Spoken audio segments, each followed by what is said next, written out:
You know, I just noticed there's an elephant in the room. There is. It's all about this national anthem debate. That's next on Men Are So Smart.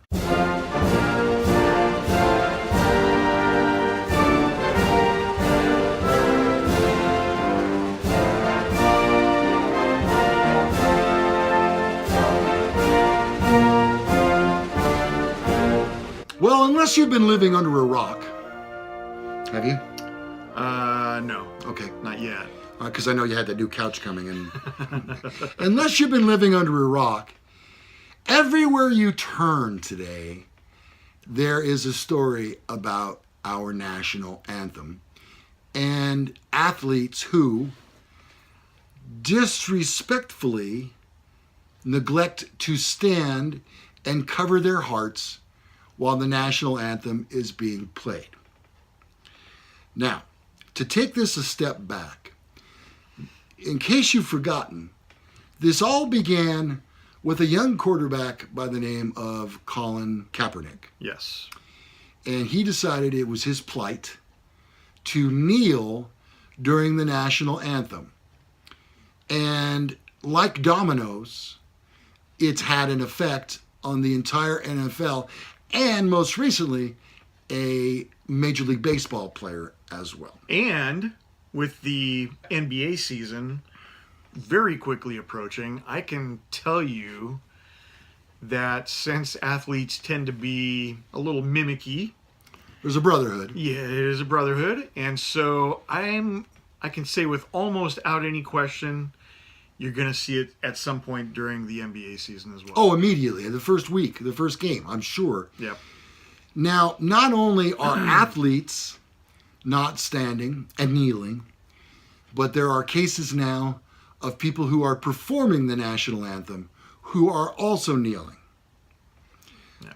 Now, the question begs, don't these teams have the right to demand that their employees stand for the national anthem?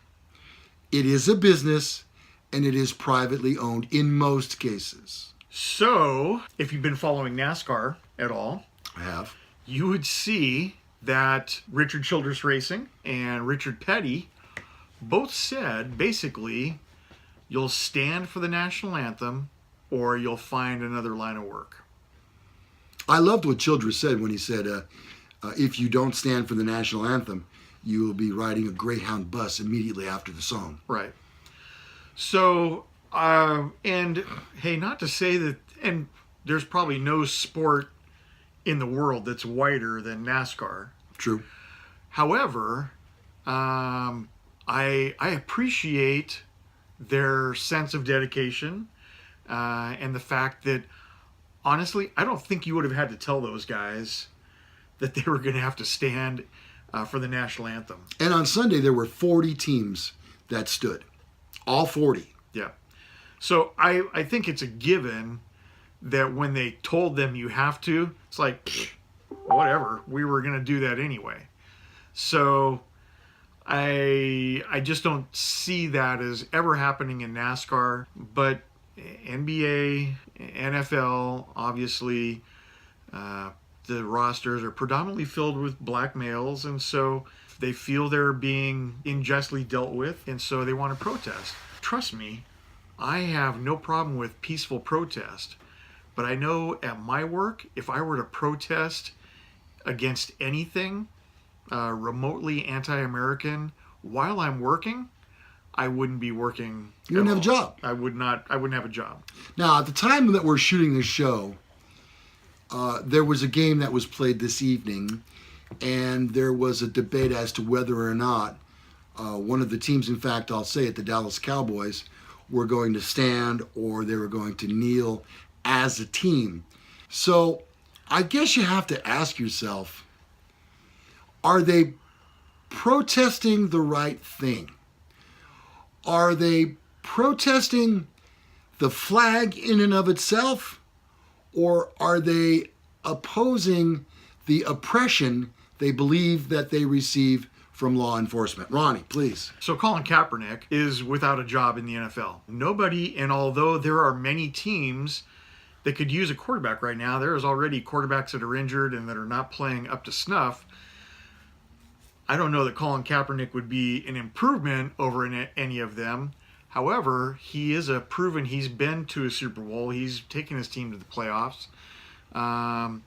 He may have a skill set that is, better than whatever quarterback you have.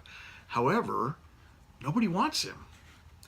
He has also come out to say that if a team hires him this year, picks him up, that he will stand during the national anthem.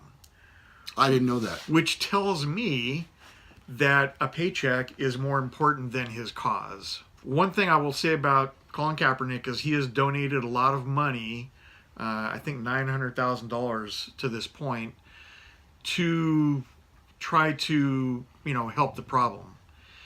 Or to eliminate the problem, I should say. The problem is so deep, and I think all this does is makes it a little bit deeper. You're just really driving the wedge in a little bit further and separating the two sides a little bit more. Divisiveness. It is very divisive. Okay, so here's where I stand, and this is not going to take long at all. In this country, we have the freedom of choice. We have the freedom of speech. These freedoms are given to us through the Bill of Rights and through the Constitution and everything that makes our government. I certainly appreciate the fact that you have a cause that you're going to stand for and you're going to have things you're going to say about your cause. That's fine. However, there will be a price that you will have to pay for what you say. And is that price $900 million?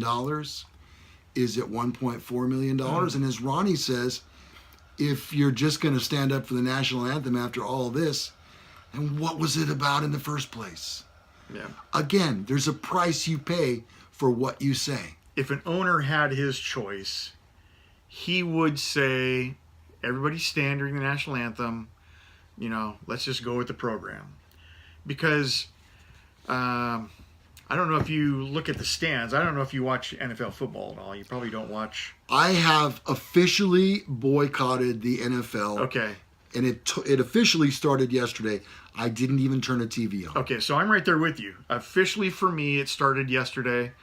However, I am advocating that everybody not attend a game, don't tape a game, don't watch a game on TV the weekend of Veterans Day, which are the games. Screw that, Ronnie. The 14th. Start this weekend. And right now, as we are filming this show, Monday Night Football is on. I have not missed Monday Night Football in a long time. I'm done with the NFL. Completely done. I am not going to watch a single game this year because it's too...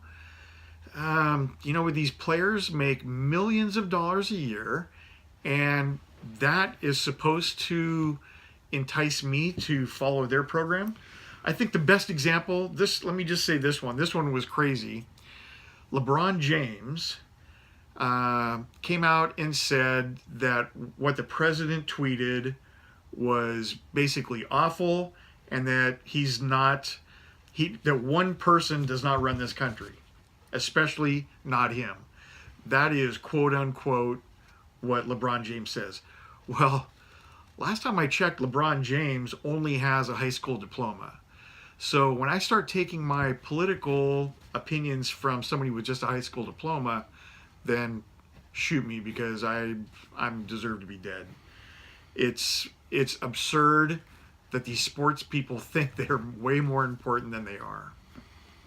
I want to make one other point, which is whether they want to be or not, children look up to these athletes as role models. Yeah. And I'm sure you could say to yourself, well, not so-and-so. Oh, certainly not so-and-so. It doesn't matter. They're in the spotlight, and kids are watching. I'll give you an example. My grandson, he's 18 months old. And whenever I'm spending time with him out in the garage, if he sees me do something, he immediately wants to try to do it. Right. And trust me, he gets it all. He gets the car keys. He tries to plug it into a fake ignition and he'll turn the key. Whatever it might be. He wants to do what he sees. Right. There are kids in Pop Warner football and in high school that are now recreating this same ridiculous debate.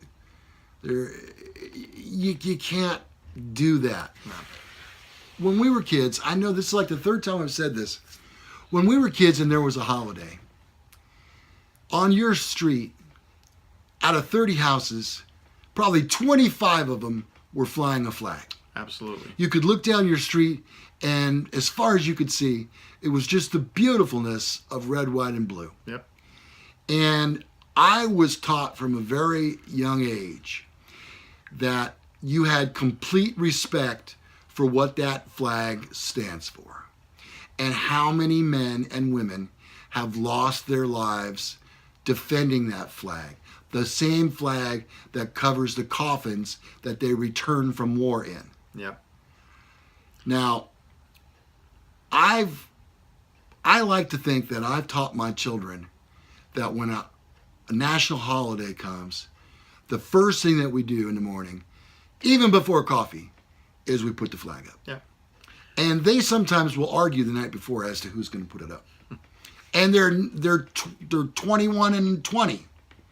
And they still do that. And I know what you're saying, why they live at home. I don't know. That's not the point here. The point is they argue over who puts the flag up. And that's the way it's supposed to be. And we fly our flag for any holiday.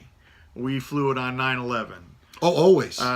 We fly it for Arbor Day, whatever. Mm-hmm. It doesn't matter. I just enjoy the look of my house with the flag flying from it. So, it's just me. And I'll admit, I maybe am just a little more patriotic than, some people. And I don't see that as a bad thing. Whenever we elect a president, I'm down. Whatever that president says, I may not completely agree with it, but I'm going to try to make it work. That doesn't seem to be the same tone as what's going on right now. And, I really think that the country needs to figure this out and real quickly, or it's going to become, just going to be a civil war. It's going to be North versus South all over again. Well, I'll tell you one more. Number one, when I do watch NASCAR, I make sure I get into the house about 10 minutes before the green flag is dropped to start the race so that I can watch the national anthem being performed, whether it be on a trumpet, a trombone, or being sung, whatever the case may be. And I, honest to God, will stand and cover my heart while watching the TV. That's how much it means to me. And I could tell you one more thing. I've actually sung the national anthem. Really? One night, as the announcer at the All-American Speedway here in Roseville, it was time to get the races started. It was around 6 o'clock in the evening. And I had the CD. It was a very well-known singer. I had it queued up to play. And I said, now, ladies and gentlemen, if you would please rise and remove your caps for the singing of our national anthem. And I hit the play button on the CD player, and guess what? Nothing. Crickets. So I hit stop.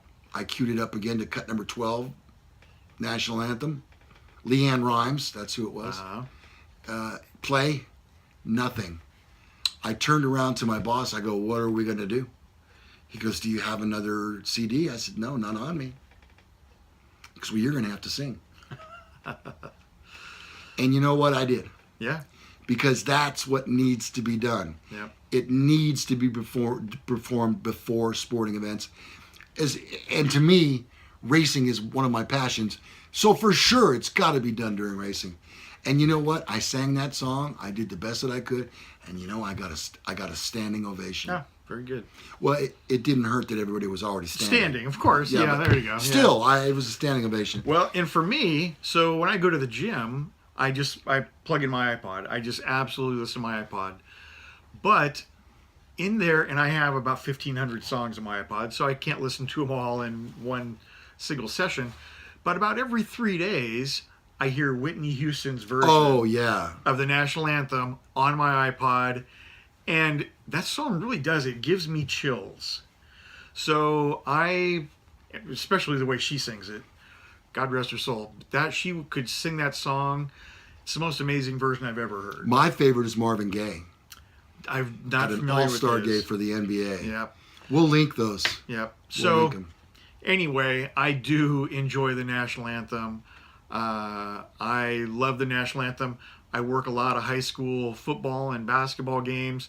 They play the national anthem. If somebody's talking to me when the national anthem starts, I excuse myself, I stand back, I put my hand over my heart, and I stare at the flag. It's important. My father and all of my uncles were all in World War II, and they all fought, and not all of them came back whole. They all came back, but they all came back different.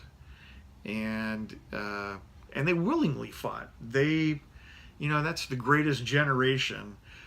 But damn, they also were very passionate about America, and I don't think that same feeling is felt today by a large number of Americans. Whose fault is it? Well, some would say the parents. Yeah. Well, no matter how you feel, we'd like to hear your comments. That's why we do this. Yes.